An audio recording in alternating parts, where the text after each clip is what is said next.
하나님께서 예정하신 목적은 무엇이고 그 예정의 의미는 어떠한 것일까 하는 내용입니다.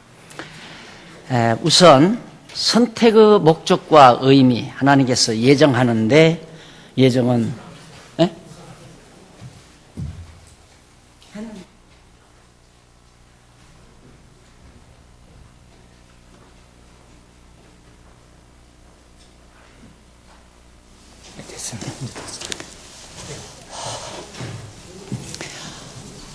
하나님께서 예정 섭리가 구원하기로 선택하고 멸하기로 유기했다, 버리셨다. 이걸 미리 정해놓으셨다는 얘기거든요. 그러면 하나님은 무슨 목적으로 구원하기로 예정하고 무슨 목적으로 버리기로, 멸하기로 예정을 하셨는가 하는 문제를 다루는 대목입니다.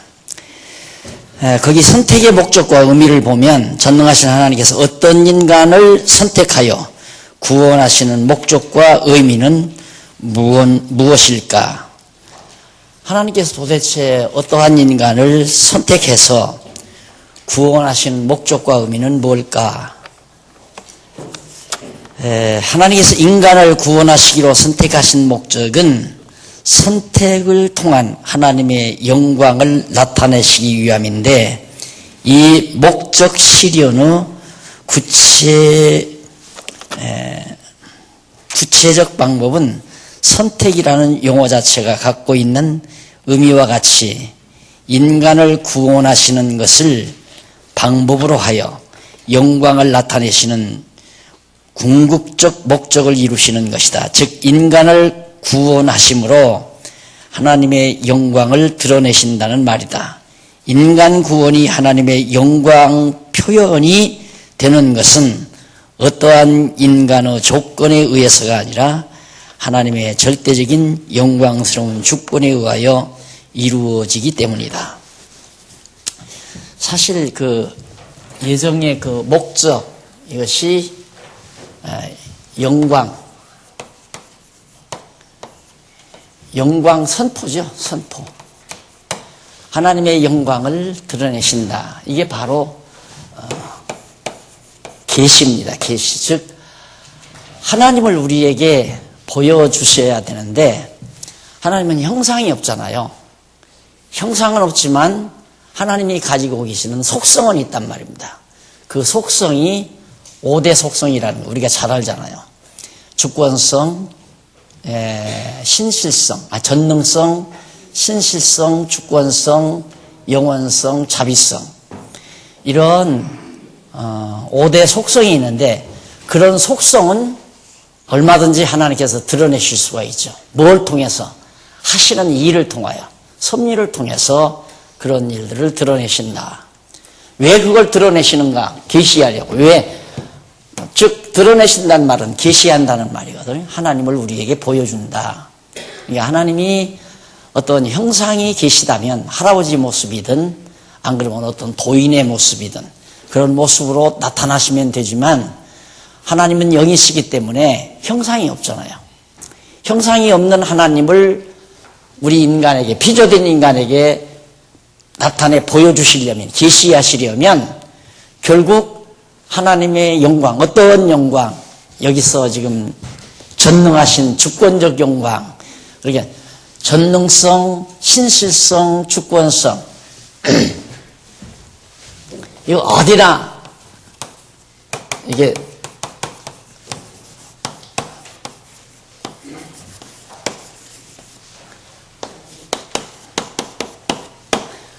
이 5가지 속성이 하나님의 섭리 속에 언약을 이루시는데도 이 5가지 속성이 드러나죠. 예수님께서 죽으셨다가 부활 성천하시는 사건 속에도 하나님이 이 5가지 속성이 다 드러나셔요. 그러니까 예정하신다는, 하나님께서 인간을 예정해서 구원하시고 예정해서 멸하시는 그런 섭리 속에도 이 5가지 속성의 영광이, 이 5가지 속성을 가지고 있는 속성의 영광이 다 드러난다. 그 말입니다. 그러니까 예를 들면 어느 장사가 흔들바위에 올라가서 흔들바위를 쏙 들었다가 제자리에 쏙 놓는다면 우리들이 그 모습을 보고 이야, 저 장사 힘이 대단하다, 능력이 대단하다. 그 장사의 능력의 영광이 그 사건을 통해서 드러나는 거죠. 마찬가지로 하나님께서 인간을 예정해서 구원하기도 하고 멸망시키기도 하고 이런 가운데서 야, 하나님은 당신 마음대로 하시는구나, 이거 아니에요.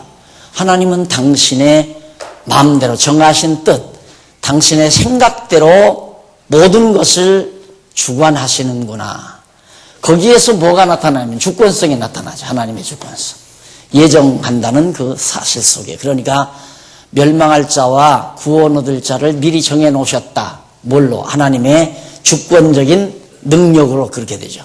주권적인 능력으로 정해놓고 그대로 실시하신다. 신실하시다 이 말이죠. 그대로 예정한 대로 이루시니까 아주 신실하잖아요. 예정해놓고 예정대로 안 이루어놓으면 신실하지 않죠. 신실하신 하나님이 왜 그러면 예정했는가? 그 사람을 왜 예정했는가? 기쁘신 뜻대로 그를 사랑해서 하나님의 사랑이 그렇게 예정을 입은 자에게는 하나님의 사랑이 바로 가미된 거죠. 하나님께서 그 사람 사랑해서 기쁘신 뜻대로 그 사람 사랑해서 예정했다 이 말이에요. 그러면 언제까지 구원해 주시는가? 영원토록 구원해 주시는 거죠. 언제까지 버리시는가? 영원토록 버리신다 이 말이에요. 그러니까 예정이라는 이 하나님의 섭리 가운데 이 5가지 속성이 다 드러나는 거예요. 그러니까 결국 예정의 목적은 뭐냐? 하나님의 이 5가지 속성의 영광을 다 계시하기 위해서, 드러내기 위해서 그러신다. 저 예정론 사상이라는 게 어거스틴이면 4세기거든요. 4세기 때 어거스틴이 이제 성경을 통해서 얘기를 했어요. 얘기를 했다가 워낙 그 예정론을 얘기하게 되면 모든 만사가 다 흩어져 버리잖아요. 생각이 다. 그래서 어거스틴이 말만 했지 구체적으로 그걸 정리를 못했어요. 그러다가 16세기 종교개혁자 칼빈이 좀 더 구체적으로 이 예정에 대해서 언급을 하죠. 언급을 하는데 엄청난 공격을 당한단 말입니다. 하나님께서 그렇게 다 예정했으면 하나님이 그러면 우리 가만히 있어도 하나님이 구원하시고 우리 가만히 있어도 아무 죄도 없이 지옥 간다는 얘기냐? 그런 법이 어디 있느냐 이거예요. 그러니까 거기에 대해서는 칼빈이 대답할 수가 없어요. 칼빈 자신이. 그러니까 틀림없이 성경에는 예정했다고 얘기는 했는데 저 예정론을 말하려면 깔끔하게 바로 논리가 빠져나가야 되는데 우리가 지금 여러분들이 듣고 있는 이 내용을 말하지 못했다고 말이에요. 왜 그러냐면 예정에서 구원이라고 하는데 여기 우리는 영광 선포고 칼빈이나 어거스틴은 구원이 목적이었고 하나님께서 예정해서 구원했다. 그래서 구원을 목표로 해서 정해놓으니까 논리가 안 빠져나가는 거예요. 그런데 우리는 구원이 목적이 아니라 하나님의 영광 선포가 어떤 영광? 5대 속성의 영광을 드러내신다. 그러니까 5대 속성이 드러나는 거 보니까 하나님이 살아계시구나. 존재하신다 이 말이에요. 살아계시구나. 예를 들면 우리가 자석 있잖아요.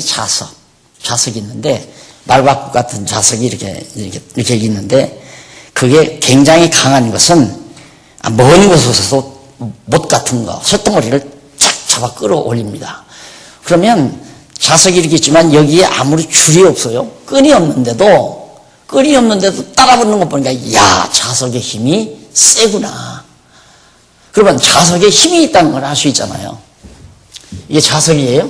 자석이 있는데 여기 못들이 쫙 가서 이렇게 들어붙는다 이 말입니다. 그러면 이 잡아 끄는 힘은 보이지를 않아요. 안 보이는데 이게 딱 달라붙으니까 야, 자석의 힘이 굉장히 강하구나. 그렇다면 자석도 있을 뿐만 아니라 자석의 힘도 있는 거 아니겠어요? 근데 여기도 하나님께서 예정해서 예정대로 그대로 이루시는 것은 영원토록 구원하시는 이런 하나님의 섭리를 통하여 하나님의 5대 속성이 다 드러나니까 이런 속성을 가지고 계신 하나님이 존재하시는구나. 보이지 않아도 있다는 걸 알 수 있잖아요. 지금 이 자석에서 일로로 힘이 가는 거 힘은 안 보여도 이 힘이라는 건 보이지 않아도 이게 달라붙는 거 보니까 힘이 있다라고 그렇게 우리들이 생각하고 믿을 수 있는 것처럼 하나님은 눈으로 안 보여요. 만질 수도 없고. 그럼 하나님을 어떻게 우리들이 존재 확인을 하느냐. 이것도 신학계에서 영원한 숙제입니다. 하나님의 존재 확증을 못해요. 절대 못해요. 근데 우리는 하잖아요. 이게 지금 진짜 엄청난 놀라운 진리가 성경에서 이제 발견되고 있는 건데 바로 이 영광선포라고 하는데 예정의 목적을 두니까 깨끗하게 풀리잖아요. 예정론의 이론이라는 게 깨끗하게 풀려요. 그래서 제가 이제 신학연구원 졸업을 하고 목사 안수를 받고 목회를 하다가 뭐 대학원을 한다고 그래서 가서 한 2년인가 또 다니면서 공부를 했거든요. 했는데 그때 논문을 제가 이 예정론을 쓴 거예요. 그러니까 교수가 그 예정론 그거 건들 일이 아닌데 내가 기독교 예정론을 쓰겠다 그러니까 자꾸 쳐다봐요. 그래도 뭐 하여튼 쓰겠다니까 쓰라고 할 거 아니에요. 그래서 쓴 거예요. 썼더니 평가가 뭐냐 엑셀런트라고 해요. 아주 참 좋다 이거예요. 너무너무 잘했다. 이렇게 평가를 하면서 마지막 하나 첨가를 하는데 아카데미 가지 못하다 하는 그것이 아쉽다 그 말이에요. 그 말은 뭐냐면 학술적이지를 못하다. 왜냐하면 학술적일 수가 없는 게 예정론을 학자들의 이론을 첨가할 만한 게 없어요. 그러니까 그걸 참고를 해서 써야 학술적이라고 평가를 하는데 근거가 없으니까 성경만 갖다 대고 전부 입증을 했단 말입니다. 그러니까 성경만 갖다 인용을 했기 때문에 학자들의 이론을 인용하지 않고 성경만 인용했기 때문에 아카데미 가지 못하다. 그렇게 평가를 하더라고요. 그렇지만 통과를 봤어요. 그래서 나중에 기회가 닿아서 이걸 한번 제가 교회에서 강의를 했더니만 많은 사람들이 자꾸만 찾아요. 교재가 없느냐고. 그래서 좀 손질을 해서 논문 형식으로 된 것을 책자 형식으로 좀 이렇게 손질을 해가지고 출판한 것이 지금 이 책인데 여기에 이제 문제 해결에 초점이 있는 겁니다. 바로 목적. 예정의 목적이 완전히 기존에 어거스틴이나 칼빈이 말하던 예정의 목적과는 판이하게 다르니까 구원은 인간에 관한 거 아니에요? 영광선포는 하나님에 관한 거죠. 이건 신중심이고 이건 인간 중심이에요. 인간 중심으로 놓고 신학의 문제가 해결될 리가 없단 말입니다. 완전 신중심이지. 그래서 신학은 신중심이어야 되지 신학이 인간 중심이 돼서는 안 된다. 풀리지를 않는다. 그러니까 지금까지 전통신학이 풀리지 아니하는 이유가 전부 인간 중심으로 신학을 연구하다가 보니까 마지막에 가서 벽을 만나요. 해결이 안 나요. 답이 없고.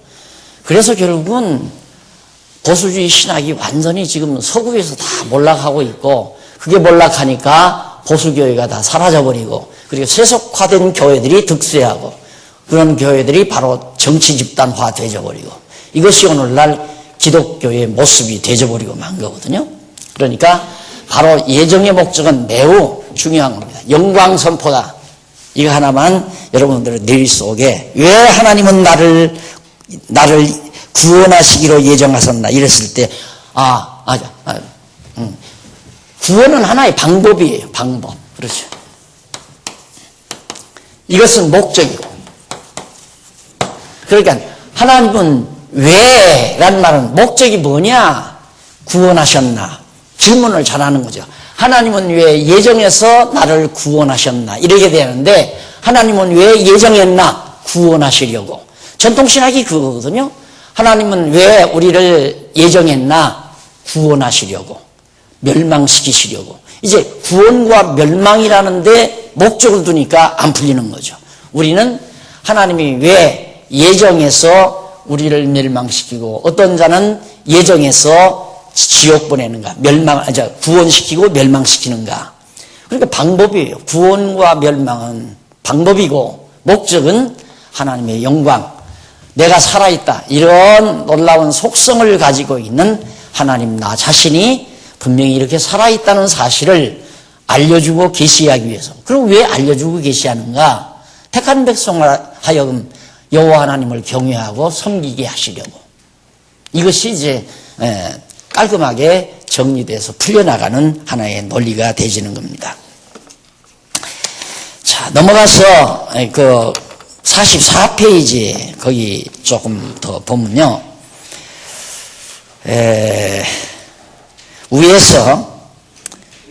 위에서 아홉째 줄 앞부분에 보면 주권자 나오죠. 주권자가 주권을 실현하는 데서 그 주권의 영광이 나타나는 것이다.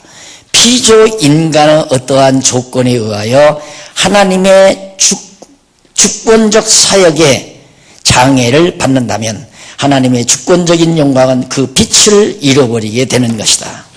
이 책이 언제 쓰여졌냐면 아마 80년, 그렇죠. 1980년경, 77년에 우리 교회가 창설됐으니까 이거 쓸 때가 1977년, 80년경일 겁니다. 그러면 이 5대 속성이라는 것을 찾아낸 때는 그 이후 성경 개론이 융단 처리될 때, 성경 개론이 융단 처리돼서 한 권으로 드러날 때, 그때 이제 이 5대 속성이 드러나게 된 거예요. 그러면 얼마 후에, 몇 년 후에 이 5대 속성이 신구약 성경을 통해서, 그러니까 구약 성경을 통하여 시가서에서 이 5대 속성이 발견이 되거든요. 그러니까 이 책을 쓸 때는, 예정론을 쓸 때에는 어떤 목적? 주권적 영광만을 얘기했잖아요. 주권적 영광만. 그러니까 내가 만약에 이제 강론집을 다 써놓고 시간이 있어서 다시 이 예정론을 다시 한번 손질해서 수정판을 내게 된다면 이제 주권적 영광만이 아니라 이게 더 들어가는 거죠. 이게 다 5대 속성이. 그러니까 이 책에는 지금 주권 영광만 나오는 겁니다. 그래서 우리 성경신학이라고 하는 것이 가면 갈수록 더 치밀해지고 세련되고 분명해지고 이런다는데 이제 참 특색이 있는 거죠. 일반 학문은, 전통신학은 하면 할수록 어두워지고 하면 할수록 막혀요. 논리가 막힌단 말입니다. 그런데 우리 성경신학은 하면 할수록, 시간이 흐르면 흐를수록 더 풍성해지고 완벽해지고 분명해진다. 여기에 이제 장점이 있다는 겁니다. 자, 이렇게 해서 이제 막 주권적 영광만을 거기서 말하고 있는데, 성경은 뭐 절대주권, 하나님 절대주권자다, 이거에 대해서 너무너무 강하게 말씀하고 있죠. 자, 그러면 45페이지 제9에 보면은 에베소서 1장 6절에서는 이는 그의 사랑하시는 자 안에서 거저 주시는 바 그의 은혜의 영광을 찬미하게 하려는 것이라고 그렇게 말을 하죠. 이어서 12절에는 이는 그리스도 안에서 전부터 바라던 우리로 그의 영광을 찬송되게 하려 하심이라. 그러니까 찬송이 되게 하려 하심이라. 그러니까 앞에서는 은혜의 영광을 찬미하게 하려고, 밑에서는 그의 영광의 찬송이 되게 하려고. 그래서 하나님이 예정했다. 그러니까 하나님의 예정은 영광 선포인데 조금 더 구체적으로 말하면 에베소서에서 말한 대로 은혜의 영광. 은혜의 영광이란 자비죠. 은혜의 영광. 이때는 이제 그 성경 구절을 인용하면서 구체적으로 자비성의 영광이라고 하는 것을 아마 언급을 안 했을 거예요. 주권적 영광. 여기에 포인트를 맞추니까 주권. 여기에 핵심을 맞춰서 예정론을 끌어가려고 정리를 해서 이걸 쓰기 시작했기 때문에 주권적 영광은 강조됐지만은 나머지 3, 4개의 하나님의 속성에 대한 영광은 가볍게 그렇게 또 언급하지 않은 것이 이 책의 미숙함이죠. 앞으로 이제 더 보완을 하게 되면 보완하게 될 겁니다. 물론 이제 내가 보완을 안 해도 성경 신학을 다 하다가 보면 어찌 주권적 영광이냐, 아까도 말한 것처럼. 그래서 내가 처음에 말씀드린 거예요. 예수님께서 십자가에 못 박혀 죽으시는 것도 하나님의 주권에 의해서죠. 내 뜻대로 마옵시고 아버지의 뜻대로 마옵소서. 이 십자가의 죽으심이 하나님의 주권적 섭리예요. 그리고 부활, 죽은 자를 또 무덤에서 살리신 것, 처녀 마리아의 몸에 출생하신 것, 이거 전능하신 거죠. 또 약속대로, 언약하신 대로 죽었다가 3일 만에 부활하도록 하나님께서 약속대로 이루어주셨어. 신실함이 드러나죠. 영원한 몸으로, 부활의 영원한 몸으로 살게 하셨죠. 그리고 그리스도를 하나님의 은혜 안에서 바로 우리를 구속하시기 위하여 예수 그리스도를 속죄주로 역사하도록 부활하셨다. 그래서 십자가 사건 하나에도 5대 속성이 다 들어있다. 그러니까 어떤 하나님의 섭리 속에도 다 있습니다. 나를 이 세상에 나게 해서 나로 하여금 이 땅에 은사를 주어서 살게 하시다가 죽는 날까지 내 일생도 하나님의 이 5대 속성이 다 배어있다. 그러니까 결국 하나님의 영광, 속성의 영광을 드러내시려는 것이 예정의 목적이라고 볼 수 있죠. 그 밑에 줄바꾼 데 보시면 혹자들은 하나님께서 우리를 선택하신 목적이 지상에서의 봉사나 선행이라고 말한다. 왜 우리를 선택했는가? 이 세상에 사는 동안 선한 일에 봉사하게 하려고 우리를 선택했다. 이러한 주장은 사회복음주의자들의 봉사를 강조합니다. 그러니까 사회복음주의 신학자들은 이 땅에서 사회에다가 본을 보이는 봉사사, 의료사업이라든가 무슨 양로원 사업이라든가 고아원 사업이라든가 이런 사회봉사를 목적으로 해서 이 사회를 건전사회로 만들어가는 것이 기독교의 목적이다. 그래서 예수님도 가난한 자들을 불쌍히 여겼고 또 병든 자들을 병을 고쳐줬고 그런 것들을 사회복음주의자의 입장에서 그걸 바라보는 거예요. 우리는 예수가 그리스도이심을 증거하기 위해서 확증해주기 위해서 이제 표적적으로 안전마귀도 일으키고 병자도 낫게 하시는 이런 표적을 행했다고 보는 것이 성경적인데 사회복음주의 신학자들은 예수님처럼 우리도 불쌍한 병든 자들을 위해서 정말 봉사해야 되고 가난한 자들을 위해서 봉사해야 되고 감옥에 갇히는 자들을 위해서 봉사해야 되고 힘없는 자들을 위해서 봉사해야 한다. 이게 이제 사회복음주의자들의 주장이라고 합니다. 그러니까 얼마나 편협적인 생각들을 하고 있습니까? 그러니까 그런 사람들은 예정이 뭐냐? 선행을 하라고 예정해 놨다. 이게 이제 목적이에요. 예정의 목적이. 또 뿐만 아니라 그렇기 때문에 밑에 줄바꾼 데에 보시면은 결국 하나님의 선택의 목적은 하나님 자신의 절대적 주권적 영광을 선택이라는 섭리를 통하여 나타내므로 하나님 자신의 영광을 나타내시고 이에 따라 선택된 우리는 이 하나님의 놀라운 영광스러운 선택 섭리를 통하여 깨닫고 그에게 사실 그대로의 영광을 돌려드리는데 그 목적과 의미가 있는 것이다 라고 했습니다. 그러니까 목적과 의미가 뭐냐? 목적은 영광 선포고 그 영광 선포를 통해서 우리들이 깨달아요. 와, 하나님은 이 책에는 주권만을 얘기했지만은 이런 5대 속성의 영광을 보고 자연히 우리 안에서 하나님께 대한 경외심이 나오죠. 와, 정말 위대하시고 놀라우신 분이다. 그래서 우리 마음속에서 자연히 경외하는 마음이 생기게 돼요. 내가 경외하는 것이 아니라 이런 하나님의 놀라운 속성을 우리가 깨닫게 되면 경외할 수밖에 없죠. 그래서 내가 늘 강조하듯이 가정에서도 그렇잖아요. 효자가 자녀들이 효자 노릇을 자녀들이 하는 게 아니라 부모가 자녀를 뜨겁게 잘 사랑해서 기르러 놓으면 자녀들 마음속에서 효성이 우러나온다. 그 말에 자아내진다. 그러니까 우리 유교는 그게 아니라 하나의 규범으로 강요하잖아요. 자녀들은 부모를 공경하라. 부모에게 효도하라. 이걸 하나의 규범으로 정해서 강요합니다. 그런데 성경은 그게 아니에요. 부모가 자식을 노엽게 하지 아니하고 사랑으로 잘 양육하면 자녀들이 부모를 공경하게 돼 있는 그것이 이제 성경의 교훈이죠. 그러니까 하나님도 우리들도 나 경외해라. 하나님이 근엄한 모습으로 딱 계시면서 나 경외해라. 경외 안 하면 죽인다. 이런 하나님이 아니라 이거죠. 하나님이 이런 것들을 구원받기로 예정된 자들에게 깨닫도록 하나님께서 역사하셔서 하나님이 이런 분이심을 알면 자연히 경외심이 나오잖아요. 속에서 우러나온다 이 말이에요. 그래서 제가 늘 30년 넘게 여러분들에게 외쳐온 얘기가 억지로 하지 않는다. 믿음도 억지로 믿는 것도 아니고 억지로 신앙생활하는 것도 아니고 하고 싶어서 한다. 해져서 한다 이 말이에요. 믿어져서 믿고 봉사하고 싶어서 봉사하고 다 하고 싶어서 하지 어떤 규범에 의해서 하는 것이 아니다.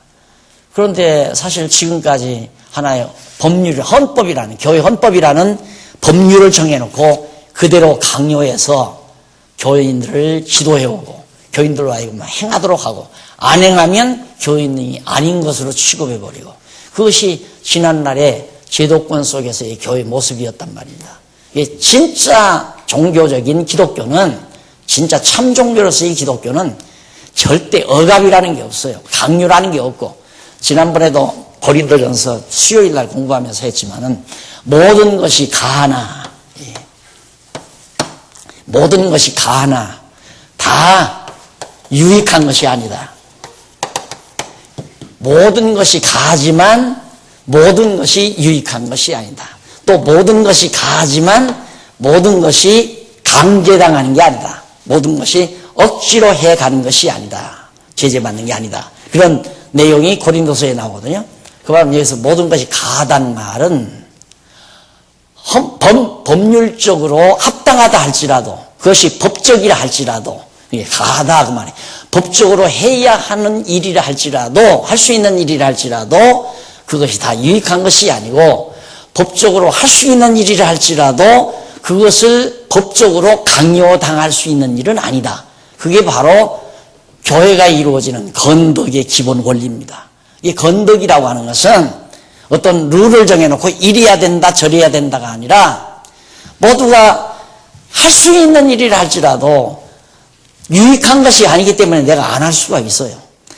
또 할 수 있는 일이라 할지라도 법적으로 이걸 해야 된다고 어떤 권력자로부터 강요당할 수도 없다 이 말이에요. 그게 교회인데 교회에 권력기관이 있어가지고 성도들에게 자꾸 하라고 강요하고 또 막 할 수 있는 일이니까 반드시 해야 된다. 그것이 유익하든 안 유익하든 해야 되는 일이니까 해야 된다. 그러나 유익한 것이 아니라고 생각할 때는 해야 되는 일이라 할지라도 유익이 없는 일이 있어요. 그것이 유익하지 않다. 그런 일들이 건덕 차원에서 있는 일이거든요. 그러니까 예를 들면 개고기를 먹을 수 있어요. 개고기를 먹었다고 해서 우리 복음만 해서 잘못된 것은 하나도 없단 말입니다. 할 수 있다 이 말입니다. 그러나 그것이 유익하지 아니한 것은 아직도 신앙이 어려서 개고기를 먹으면 안 된다고 생각하는 개고기보다 우상제물을 생각하십니다. 우상의 제물을 먹을 수 있어요. 왜 우상은 아무것도 아니고 하나님 한 분뿐이니까 우상의 제물을 못 먹을 필요가 없거든요. 다 먹을 수 있다 이 말입니다. 그런데 먹는다고 해서 다 유익한 건 아니다. 왜? 김영숙 권사님처럼 믿음이 어린 분이 박 목사가 우상 제물을 먹는 걸 보고 실망을 할 수 있다 이 말입니다. 그렇죠? 권사님은 안 그럴지 모르지만 그렇다고 하고 그러면 그게 유익한 게 아니죠. 나 때문에 권사님 한 분이 신앙적으로 상처를 입는다면 유익한 게 아니라 이 말이에요. 그러니까 그건 내가 그 권사님을 사랑해서 상처 주지 않기 위해서 내가 안 먹을 수 있다 이 말이에요. 그러니까 기독교가 얼마나 자유스러운 건가를 알 수 있죠. 자유가 보장이 안 되면 기독교 아니에요. 절대 자유가 보장이 돼야 돼요. 그래서 여기 하나님께서 이제 선택의 의미가 하나님 영광 이걸 드러내 가지고 경외하게 하려 한다.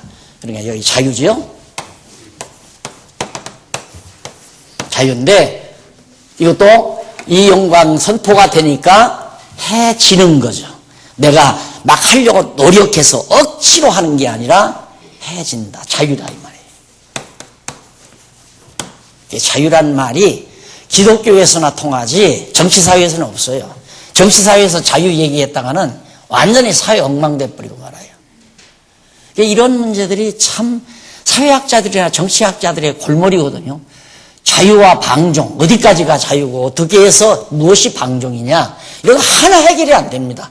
우리는 깔끔하게 해결이 되죠. 아주 깨끗하게 해결이 돼요. 그러니까 오늘 지금 우리가 목표하는 것이 그래도 지상에 있는 교회 중에 가장 건전하고 아름다운 교회가 목표입니다. 우리 장안중앙교회의 목표가 지상에 있는, 물론 하나님 나라, 영원한 하나님 나라처럼 그렇게 완벽할 수는 없어요. 그러나 예를 들면 이게 하나님 나라, 여기가 목적이고 여기가 지상이라면 어떤 과정에서 여기도 있을 수 있고 여기도 있을 수 있고 여기도 있을 수 있잖아요. 여기까지는 완성은 안 되지만, 완전할 수는 없지만, 기왕이면 이 지상에 있는 교회 중에 여기보다는 적어도 여기까지, 이 정도까지 좀 수준을 높여서 우리가 정말 하나님 나라에 맞출 이 교회 생활을 통해서 좀 온 성도가 함께 누릴 수만 있으면 얼마나 좋을까. 이것이 이제 우리 체제개혁의 목표라는 건 여러분 다 알고 있잖아요. 그러니까 얼마나 자유가 보장돼야 되느냐가 굉장히 관건이죠. 자유가 보장되지 아니하면 마음에 평안이 없어요. 억압당하고 좋은 사람이 없잖아요. 억압당하고 즐거운 사람이 없고. 그러니까 자꾸 하기 싫은 사람은 하지 말아라, 이 말이거든요. 그런데 그걸 반어법으로 자꾸만 이해를 하니까 소통이 안 되는 거예요, 저하고는. 하고 싶은 사람만 해라, 하기 싫은 사람은 하지 말아라 그러면 저하고 그게 그대로 액면대로 소통이 돼야 되는데, 일 안 하니까 박 목사님이 지금 억지로 반어법으로 저렇게 하기 싫으면 하지 말아라 이런다 이 말이에요. 밥 먹지는 먹지 마!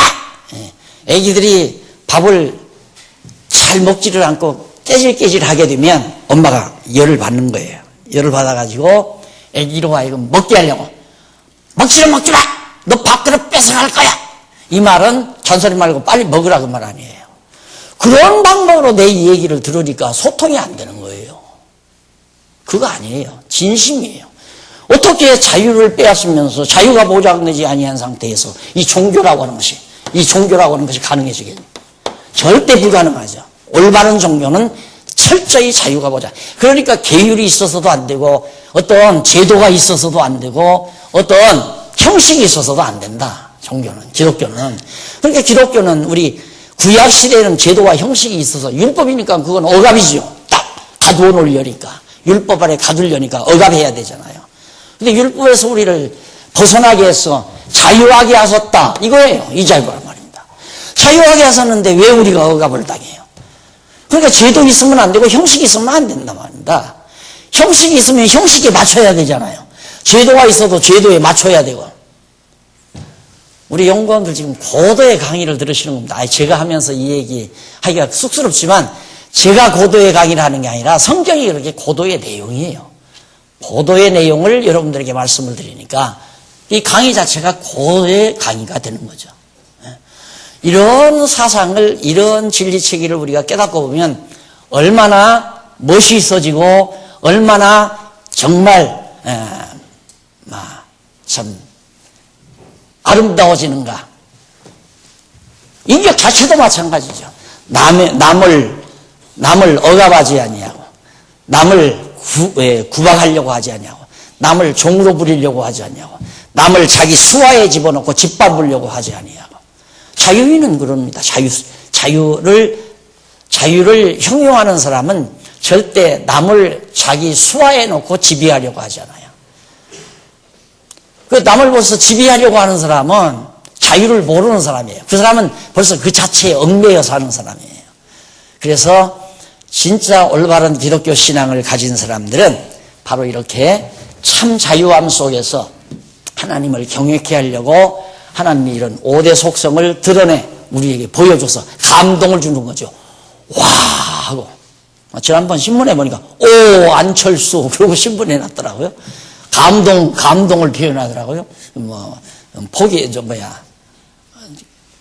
대통령 후보 사표낸다니까 오 안철수하고 신문에다 크게 그렇게 냈는데, 하나님의 이 영광이 딱 눈에 보이면 깨닫게 되면 오 하나님이요 하잖아요. 감동이 오니까. 거기에서 이제 자유함이 보장되는 거예요. 자연히 하나님 앞에 하나님을 경외하는 마음이 솟아나니까.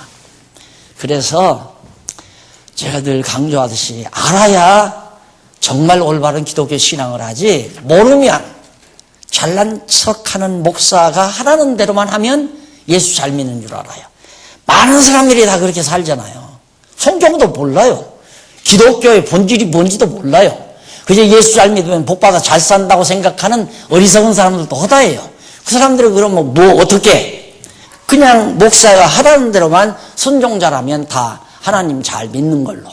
교회 열심히 빠지지 말고 나오라니까 열심히 나오고, 11조 내라니까 11조 내고, 봉사하라니까 봉사하고, 새벽기도 나오니까 새벽기도하고, 그 다음 철야기도 하라니까 철야기도 하고. 그러면 예수 잘 믿는 거 아니에요? 그럼 왜 그렇게 시키는가?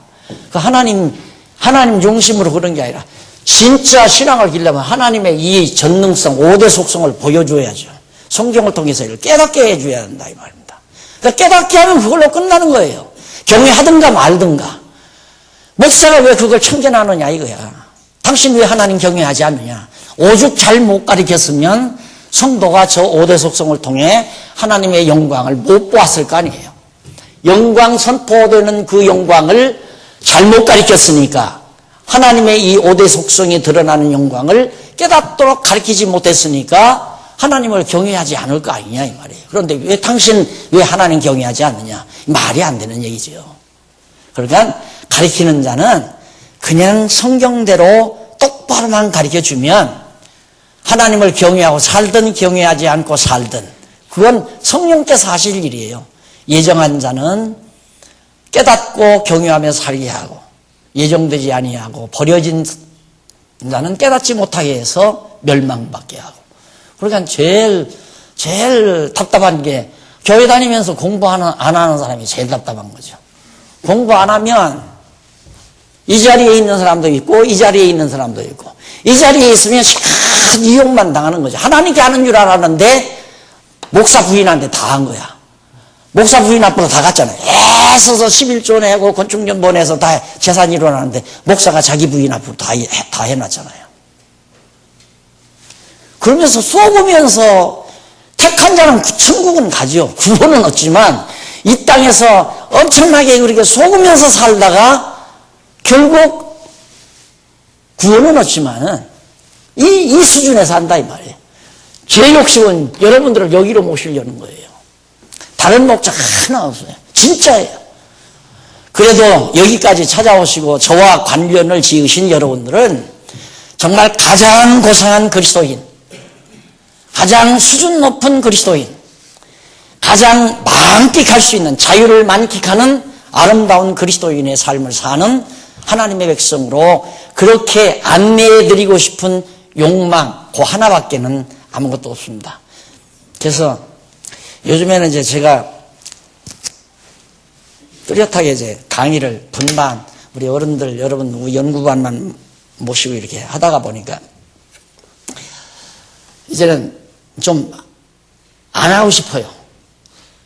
다시 말해서 강의를 하기가 싫단 말입니다. 쓰고만 싶지, 빨리 이거 쓰고만 싶지, 강의는 하기가 싫어요.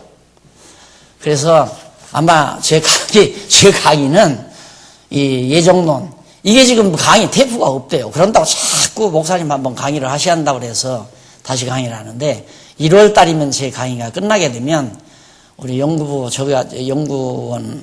약속대로 한 달에 한 번 정도 그저 여러분들과 만나서 강의라기보다도 일어나는 연구소에서 일어나는 일들을 여러분들에게 소상하게 보고해 드리는 정도의 그런 교제의 시간을 한 달에 한 번 정도 갖는 것으로 그렇게 마무리를 할까 지금 그런 생각을 많이 합니다. 이런 얘기하면 박 목사도 이제 늙었구나. 늙기는 늙었죠. 늙기는 늙어서 젊은 분들 많은데 젊은 분들을 시키고, 저는 그저 마지막 써야 될 일들을 이제 바로 이것도 더 써야 되잖아요. 보충을 해야 되잖아요. 이런 것들이 다 잔무로, 제가 해야 될 잔무로 많이 남아있습니다. 잔무들이 너무너무 많이 남아있어요. 그래서 어쨌든 제 욕심대로 그저 바로 하나님 나라 들어가기부터까지, 바로 요부터까지 모세가 이스라엘 백성들을 데리고 모압 평지 요단강만 건너가면 가나안 땅이듯이 요단강 언저리 모압 평지까지를 여러분을 좀 안내하고 싶은, 그래서 누구보다도 자유스럽고 누구보다도 편안하고 누구보다도 얽매이지 않고 기쁘고 즐겁게 교회 생활을 하면서 하나님 나라를 사모하고 살다가 하나님의 부름을 들을 수 있도록 했으면 좋겠다. 목표는 오직 그 한 가지밖에는 없다는 것. 그 다음 이제 유기의 목적과 의미입니다. 그러면 유기는 왜 했는가? 버리심. 똑같아요. 뭐 읽을 것도 없습니다. 사실. 넘어가서 46페이지. 하나님께서 버리시기로 예정하신 목적은 뭐고 그 의미는 뭔가? 하나님의 절대주권적 선택의 목적과 의미가 하나님 자신의 영광을 드러내는 것이라면 유기의 목적과 의미 역시 똑같습니다. 동일한 것일 수밖에 없다. 그런데 문제는 이쪽에서 한번 정리해요. 47페이지 넘어가서 세 번째 줄 바꾼 데 나오죠. 솔로몬이 말했듯이 여호와께서 온갖 것을 그 시음에 적당하게 지으셨나니 악인도 악한 날에 적당하게 하셨느니라. 잠언서 16장 4절에 나오는 말씀이죠. 하나님이 악인도, 그러니까 유기자죠. 선택자가 아니라 구원하기로 선택으로 예정한 게 아니라 유기하기로, 버리시기로 예정된 자. 그게 누구냐면 악인이에요. 버려질 자, 지옥 갈 자, 멸망시킬 자. 그 악인을 누가 만나? 하나님이 지으셨다고 그래서. 왜?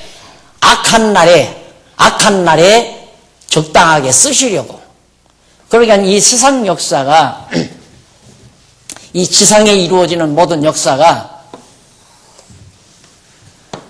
밝은 날도 있고 어두운 날도 있고 전쟁도 있고 평화도 있고 뭐 여러 가지 환난도 있고 안정도 있고 이런 과정을 통해서 역사가 늘 진행이 되져 가잖아요. 그러면 전쟁의 시기를 하나님이 섭리하시려면 선한 사람 시키면 안 되잖아요. 그렇죠? 전쟁을 일으키게 하려면 악인들로 하여금 발동하게 만들어야 돼요. 그래야 전쟁이 일어나는 거죠. 전쟁이.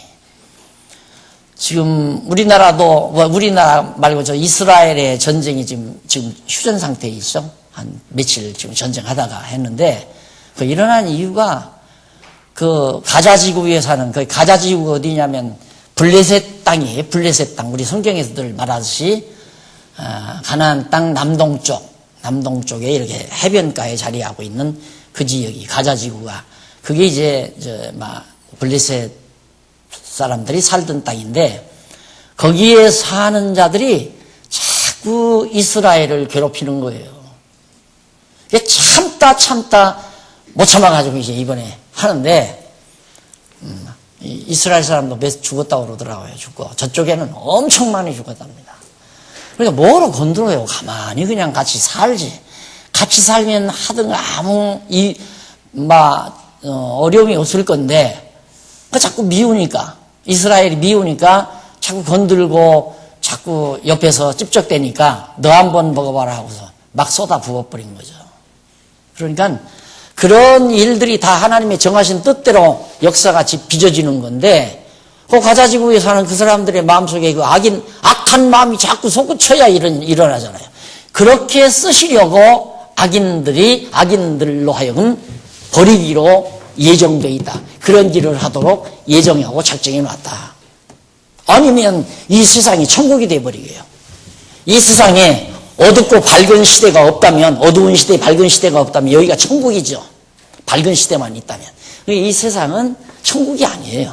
불완전하기 때문에 어두운 시대가 있고 밝은 시대가 있고 이런 시대를 하나님께서 섭리해 가는데 어두운 시대에 필요한 인물들을 다 예정했는데 그게 버리시기로 예정해 놓은 악인들이다.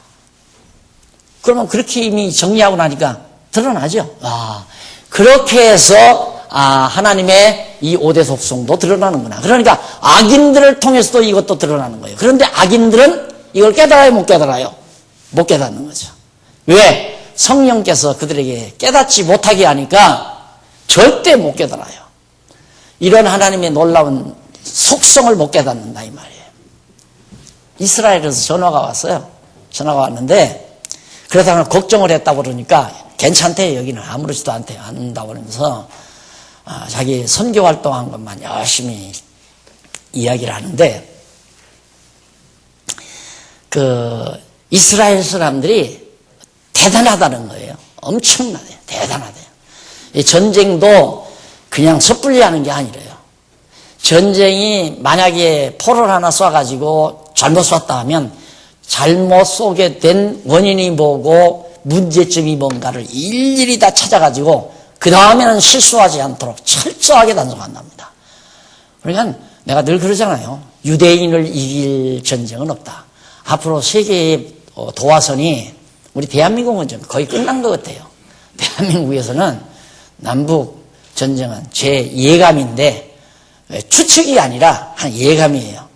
우리나라에서는 뭐 남북이 대치해서 전쟁이 일어날 염려는 없는 것 같은데 이제 세계 도화선이 우리나라에서 떠난 것 같아요. 떠나고 중동, 그러니까 이스라엘 중동 국가 그 지역에 이제 결국은 세계의 이목이 다 모이는 곳인데 하나님께서 그런 역사를 섭리해감으로 우리들은 알죠. 아하, 이스라엘을 저렇게 저곳에 다시 운집시켜 놓고 아랍 국가들, 이슬람 국가들, 그들을 잡아 흔드는 하나의 방파제 역할을 지금 이스라엘이 하고 있거든요.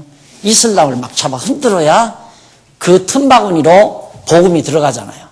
하나님의 계획은 지금 이슬람 세계까지 마지막에 이제 이스라엘, 유대인들까지 복음이 증거돼야 되는데 거기로 들어가야 되는데 지금처럼 초통같이 이슬람 세력이 저렇게 장악하고 있으면 복음이 못 들어가요.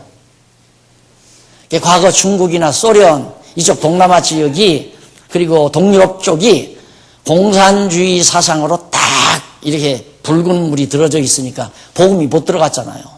근데 이슬람은 공산주의보다도 더 강해요. 그러니까 저속으로 그리스도의 복음이 못 들어간단 말입니다.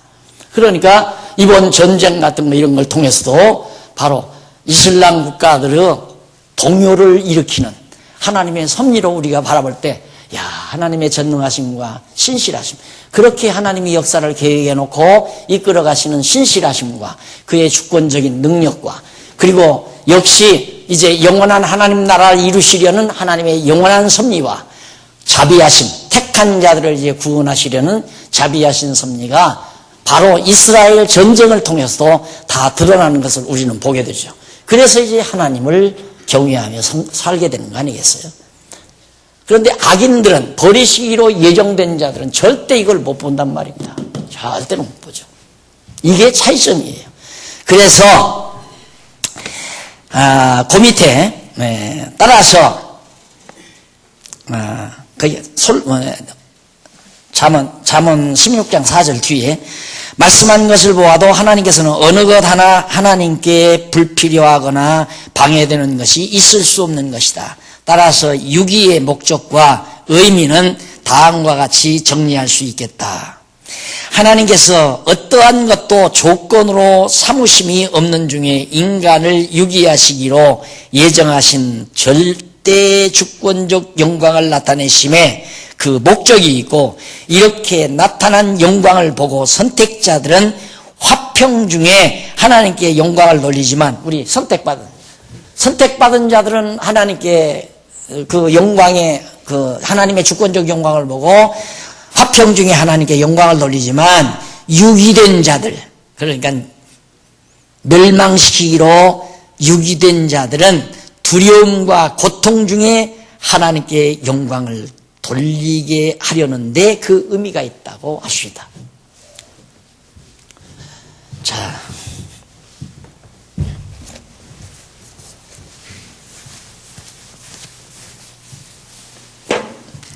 하나님께서 이제 심판하잖아요. 심판하는데 이건 이제 선택자. 이건 불택자죠. 유기자죠. 불택자라는 게 유기자예요. 버린 자. 그럼 선택자는 깨닫고 영광 중에 찬미를 해요. 찬미. 은혜의 영광을 찬미한단 말입니다. 그 찬미의 내용이 할렐루야. 여호와를 찬양하라. 할렐루야. 여호와를 찬양. 언약대로 이루시는 여호와를 찬양하게 돼요. 이게 다 언약대로 이루는 과정 속에 드러나는 속성 아니에요? 유기자는 못 깨달아요. 못 깨닫고 이제 심판받아서 지옥으로, 쉽게 말하면 지옥으로 가면 지옥에서 고통과, 그때야 이제 하나님을 알지요. 예, 지옥에 가서야. 그래 두려움과 공포 속에, 두려움과 공포를 통해서 하나님께 영광을 돌린다 이 말이에요. 그러니까 어차피 지옥 가는 사람도 하나님께 영광 돌리고 천국 가는 사람도 하나님께 영광을 돌리는 거예요. 문제는 당사자가 고통을 당하느냐 즐거움 속에서냐. 이건 즐거움 속에서, 즐거움 속에서. 이건 고통 중에서, 지옥의 고통 중에서 하나님께 영광을 돌리고, 여기는 천국에서는 즐거움 속에서 하나님께 영광을 돌립니다. 그래서 예정의 목적과 의미는 이제 말씀드린 대로, 목적은 바로 하나님의 영광을 드러내시려고, 하나님 영광을 선포하시는 건데, 그걸 유기자들은, 그 의미는 뭐냐? 유기자들은 못 깨닫고 지옥에 가서야 두려움과 공포 속에 하나님께 영광을 돌리고, 선택자들은, 구원받기로 선택한 자들은 지상에 있으면서도 깨닫고 즐거움 속에 하나님을 찬미하며 살다가 영원한 하나님의 나라로 가게 하시려는 거다. 거기에 선택과 유기의 의미가 달려져 있는 것이다 하는 얘기입니다. 다음 시간에는 예정론의 정당성에 대해서 말씀을 드리겠습니다. 예정론의 정당성. 잠깐 기도하십시다. 아버지 하나님 감사합니다.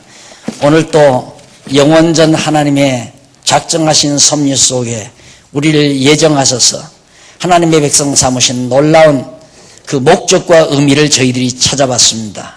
하나님 아버지요, 정말 우리가 하나님의 속성의 영광을 하나님께 찬양하며 사는 저희들 되게 하시고, 항상 마음속에 감동과 기쁨이 멎어지지 않도록 주께서 저희들의 마음을 주관해 주시옵소서.